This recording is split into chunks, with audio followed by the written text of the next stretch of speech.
Sir చెప్పండి, ఏదైతే అసెంబ్లీలో చర్చిల్లో బొత్స గారు అంటున్నారు, గత గవర్నమెంట్లో జరిగిన తప్పుల గురించి అసెంబ్లీలో మాట్లాడకూడదు, అక్కడ జగన్మోహన్ రెడ్డి గారు సభలో లేడు కాబట్టి ఆయన గురించి మాట్లాడకూడదు అనే వ్యాఖ్యలను ఎలా చూస్తారు మీరు? అసలు బొత్స సత్యనారాయణ సీనియర్ రాజకీయ నాయకుడికే కాకుండా చట్టసభలో ఎంతో కాలం నుంచి ప్రాతినిధ్యం వహిస్తున్న ఆయనకి ఇలా మాట్లాడాలంటే వీళ్ళు అసలు ఏ స్థాయిలో మాట్లాడుతున్నారంటే, ఒక అసమర్థుడి గురించి, ఈ రాష్ట్రాన్ని 5 సంవత్సరాలు ముఖ్యమంత్రిగా ఈ రాష్ట్రాన్ని నాశనం చేసిన వ్యక్తి గురించి ఆ టైంలో జరిగిన దాని గురించి మాట్లాడొద్దని చెప్పడానికి అసలు నోరు ఎలా వచ్చిందో కూడా అర్థం కావటం లేదు. అంటే ఏం చేయాలి? ఈయన పారిపోయాడు కాబట్టి ఈయన గురించి వదిలేయాలా? సిగ్గు శరం లేకుండా రాకుండా, అసెంబ్లీకి రాకుండా తప్పించుకొని తిరుగుతూ ఉంటే అసెంబ్లీలో ఏం మాట్లాడుతున్నారు? గతంలో జరిగిన తప్పుల గురించి మాట్లాడుతున్నారు తప్ప ఏమి కొత్తగా ఏమి మాట్లాడటం లేదే. కాబట్టి ఈరోజు బొత్స సత్యనారాయణ గారు కానివ్వండి, ఎవరు వైసీపీ నాయకులు అందరూ కూడా వీళ్ళు దిగజారుతారు అని అనుకునేటప్పుడు ప్రతిసారి కూడా అంతకంటే దిగజారే మాటలు తప్ప వీళ్ళకి ప్రజాస్వామ్యం మీద కానీ ప్రజల మీద కానీ ఎలాంటి గౌరవం లేదన్న విషయాన్ని మనందరూ కూడా, ప్రజలందరూ కూడా తెలుసుకుంటే మంచిది. అంటే ఇక్కడ సభా సాంప్రదాయాలు అంటే, సభలో లేని వ్యక్తులు అంటే సభకి ఎలక్టెడ్ గానాల గురించి మాట్లాడకూడదు అనేది ఒక రూల్ ఉంది. కానీ ఇక్కడ సభకి ఎన్నికైన వ్యక్తి గురించి కూడా మాట్లాడకూడదు అనే దాన్ని ఎలా చూడొచ్చు? ఇప్పుడు పులివెందుల శాసనసభ్యుడిగా పులివెందుల ప్రజలు ఇన్ని ఎన్నుకుంటే భయపడి, దేనికి భయపడుతున్నాడు? తాను చేసిన తప్పుల్ని విజువల్గా చూపెట్టి మరీ ఏకుతారని, ఈయన చేసిన తప్పులన్నీ కూడా ఈరోజు ప్రజల ముందు పెడతారని భయపడి ఏదో ఒక సాగు చేసి అసెంబ్లీ నుంచి పారిపోయిన వ్యక్తి జగన్మోహన్ రెడ్డి గురించి ఏంటి? మీరు ఆ రోజు అసలు అలా అంటే మా నాయకుల భార్యల్ని కూడా మీరు అసెంబ్లీలో మాట్లాడారే. అంటే మీ స్థాయిలో దిగజారలేదే ఎవరు కూడా. అంటే మీరు మాట్లాడితే ఎలా ఉందంటే, మీకు తోచిందల్లా మీరు చేసిందే న్యాయం, మీరు మాట్లాడిందే ధర్మం అన్నట్టు మాట్లాడుతున్న ఈ పద్ధతులు ఉన్నాయో అవన్నీ కూడా మీరు మార్చుకోండి. ఎందుకంటే ఇంకా రాబోయే రోజుల్లో జగన్మోహన్ రెడ్డి చేసిన అవినీతి గురించి కానీ, అక్రమాల గురించి కానీ, దౌర్జన్యాల గురించి కానీ ప్రతిరోజు కూడా అసెంబ్లీలో అయినా బయట అయినా సరే మిమ్మల్ని వదిలే ప్రసక్తి లేదు. మీ జగన్మోహన్ రెడ్డి గురించి మాట్లాడుతూనే ఉంటారు. అదేవిధంగా పవన్ కళ్యాణ్ సభ గురించి మాట్లాడుతున్నారు, దాంట్లో చంద్రబాబు నాయుడు గారు చెప్పారు కాబట్టి ఆ మాటలు మాట్లాడాడు అన్నట్టు మాట్లాడుతున్నారు కదా. అంటే ఈ చంద్రబాబు నాయుడు చెప్తేనే అలా మాట్లాడు, ఆయన డిపార్ట్మెంట్ సంబంధించిన అంశాలు ఒకటి కూడా ప్రస్తావించలేదు, ఆ గవర్నమెంట్లో జరుగుతున్న అభివృద్ధి కూడా చెప్పుకోలేకపోయాడు అని చెప్పి విమర్శలు చేస్తున్నారు. దాన్ని ఏం చెప్తారు? 11 సంవత్సరాల తర్వాత 12వ సంవత్సరంలో అడుగు పెడుతున్న సందర్భంగా జనసేన పార్టీ పెట్టుకున్న అది ప్లీనరీ. జనసేన పార్టీ ఏం మాట్లాడింది, ఏం మాట్లాడాలనేది పవన్ కళ్యాణ్ గారి వ్యక్తిగత విషయం. ఆయన మాట్లాడిన దాంట్లో చంద్రబాబు నాయుడు గారి గురించి కానీ, లోకేష్ గారి గురించి ఆయన మాట్లాడిన మాటలన్నీ కూడా పక్కన పెట్టేసి, ఆయన ఏదో మాట్లాడిన 1-2 మాటల్ని ఆయన కానీ నాగబాబు గారు కానీ మాట్లాడిన మాటల్ని ముందు పెట్టి ఈ ట్రోల్ చేయటం. అంటే ఇలాగ ఏంటంటే ఏదో విధంగా చేసి పొత్తుని విచ్ఛిన్నం చేయాలి, చంద్రబాబు నాయుడు గారు పవన్ కళ్యాణ్ గారి మధ్య ఉన్న ఐక్యతను దెబ్బతీయాలి, ఏదో ఒకటి అల్లుతానే ఉన్నారు. కానీ ఎవరేం లేదు. పవన్ కళ్యాణ్ గారు క్లియర్గా ఈ రాష్ట్రం గురించి ఆయన ఒక మంచి కమిట్మెంట్తో ఉన్నారు. ఈ రాష్ట్ర అభివృద్ధికి చంద్రబాబు నాయుడు గారితో సహా ఆయన అడుగుల్లో అడుగులేసి నడవడానికి పవన్ కళ్యాణ్ గారు సిద్ధంగా ఉన్నారు. కాబట్టి మీరు ఎన్ని పిల్లి గొంతులు వేసినా, మీరు ఏం వేసినా కూడా ప్రజలు పట్టించుకునే దాంట్లో లేరు. కూటమి నేతలైతే అస్సలు పట్టించుకునే దాంట్లో లేరు.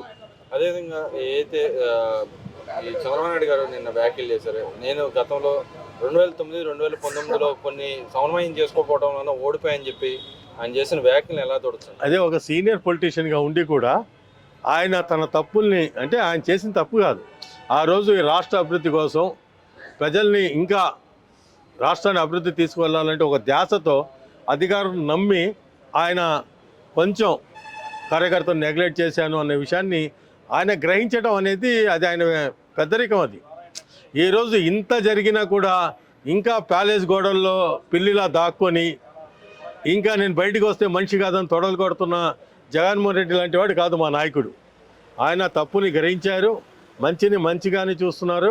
రాబోయే రోజుల్లో ప్రతి తెలుగుదేశం కార్యకర్తని ఏ విధంగా న్యాయం చేయాలనే దాని మీద ఆయన ఒక మంచి కమిట్మెంట్తో ఉన్నారన్న విషయాన్ని ఈ ద్వారా తెలుగుదేశం కార్యకర్తలకి ఆయన భరోసా ఇచ్చారు. అదేవిధంగా చూసుకుంటే ఈ గవర్నమెంట్ ఏదైతే వచ్చిన తర్వాత పథకాలు ఏమి ఇవ్వట్లేదు, ఓన్లీ సంక్షేమ పథకాలు కూడా ఇవ్వాల్సినవి కూడా ఇవ్వట్లేదు, మోసం చేస్తున్నారని చెప్పి వ్యాఖ్యలు చేస్తున్నారు. దాన్ని ఎలా చూస్తారు? సంక్షేమ పథకాలు మోసం చేస్తున్నారనే మాటకి వాళ్ళు నమ్మే పరిస్థితి ఎవరు లేరు.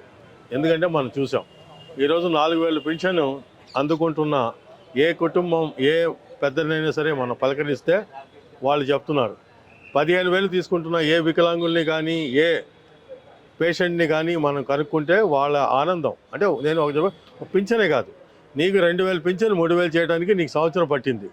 అలాంటి నువ్వు కూడా ఈరోజు సంక్షేమ పథకాల గురించి మాట్లాడుతున్నావంటే చాలా ఆశ్చర్యం. ఎందుకంటే ఈరోజు ఏదైతే బాబు గారికి మొన్న కూడా చెప్పారు సూపర్ 6 ఏదైతే వాగ్దానం చేశారో ఆ వాగ్దానాన్ని కూడా ఆయన నిర్వహించడానికి సిద్ధంగా ఉంది ఎన్డీఏ ప్రభుత్వం.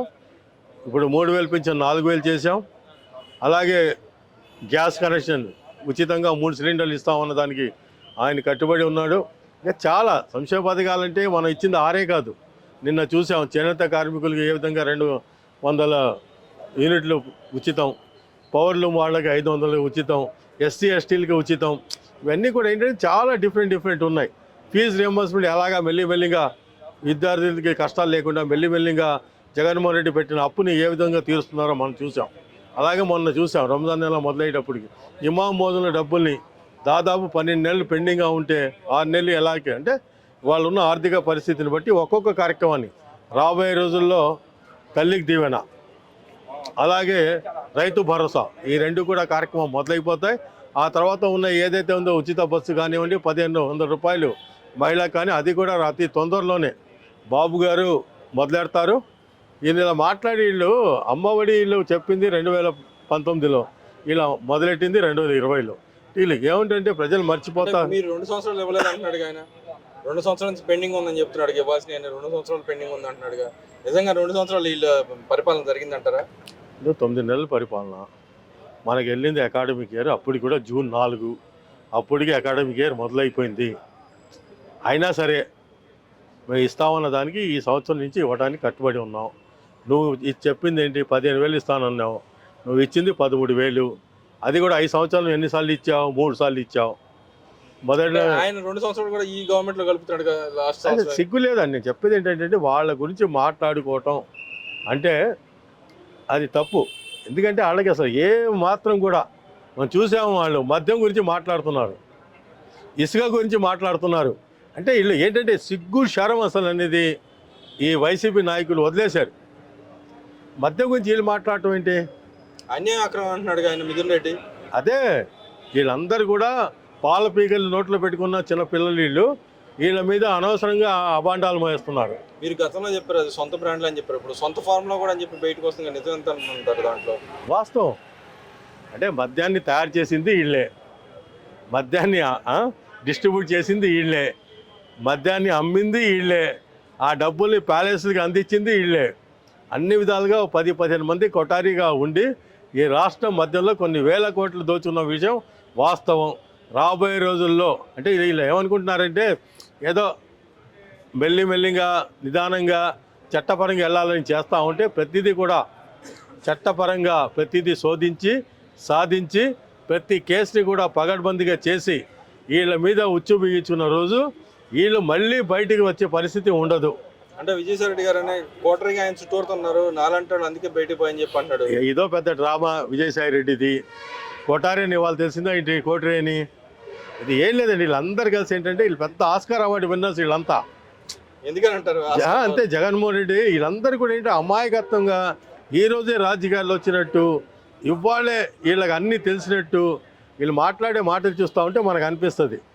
వీళ్ళు ఏంటంటే ఎన్ని సంవత్సరాలు రాజకీయాల్లో ఉండి కూడా వీళ్ళు కొత్త పలుకులు, వీళ్ళు చిలక పలుకులు ఉన్నాయి చూసారా, దాన్ని కూడా రాబోయే రోజుల్లో వీళ్ళ అవినీతి, వీళ్ళ అక్రమాలు, వీళ్ళ దౌర్జన్యాలు చేసిన ఏ ఒక్కరు కూడా బయట ఉండరు. ప్రతి ఒక్కరు కూడా ఊసలు లెక్క పెడతారు. ఆ రోజు అది తొందరలోనే ఉంది. జగన్మోహన్ రెడ్డి గారిని కోర్టు రమ్మంటుంది కదా రేపు, నెక్స్ట్ హీరింగ్కి కోర్టుకు హాజరవ్వమంటుంది. దాన్ని ఎలా చూడుతుంది? జగన్మోహన్ రెడ్డి ఎంతకాలం తప్పించుకోవాలో ఈ భారతదేశ చరిత్రలోనే ఒక ముద్దాయి ఎన్ని వాయిదాలు తీసుకున్నాడో కోర్టుకి రాకుండా, అది కూడా చరిత్రే. అంటే జగన్మోహన్ రెడ్డి దోపిడీలో చరిత్ర ఉంటుంది, అవినీతిలో చరిత్ర ఉంటుంది, ఇలాగే కోర్టుల వాయిదాల్లో కూడా ఆయనదే చరిత్ర ఈ భారతదేశంలో. అంటే రాబోయే రోజుల్లో అలా ఉండదు. తప్పనిసరిగా చట్టం ముందు ఎవడైనా ఒకడే. రాబోయే రోజులు తప్పకుండా ఆయన చట్టం ముందు రావాల్సిందే. చట్టం ఆయన్ని శిక్షించే రోజులు కూడా తొందరలోనే ఉన్నాయి. అంటే మీరు నమ్ముతున్నారా ఈసారి కోర్టుకు వెళ్ళి ఆయన కోర్టులోంచి జైలుకి పోతాడని? నమ్ముతున్నాం. అంటే ఈ చెప్తారు కదా, ఈయన చట్టాలని చుట్టాలుగా చేసుకునే పరిస్థితుల్లో ఈయన ఎక్కువగా వాళ్ళని ఏదో ఒకటి అడ్డు పెట్టుకొని లబ్ధి పొందే కార్యక్రమం ఇప్పుడు ఆయన చెప్పుకోవడానికి ఏమీ లేదు. మొన్నటి వరకు నేను సీఎంని, నేను వెళ్ళాలి అదని ఇదని ఏదో ఒక విధంగా వాయిదా వేసుకుంటూ వెళ్ళారు. అని ఇప్పుడు ఏం వాయిదా వేసుకోవడానికి ఏ అడ్డు పెడతాడో చూడాలి మనం.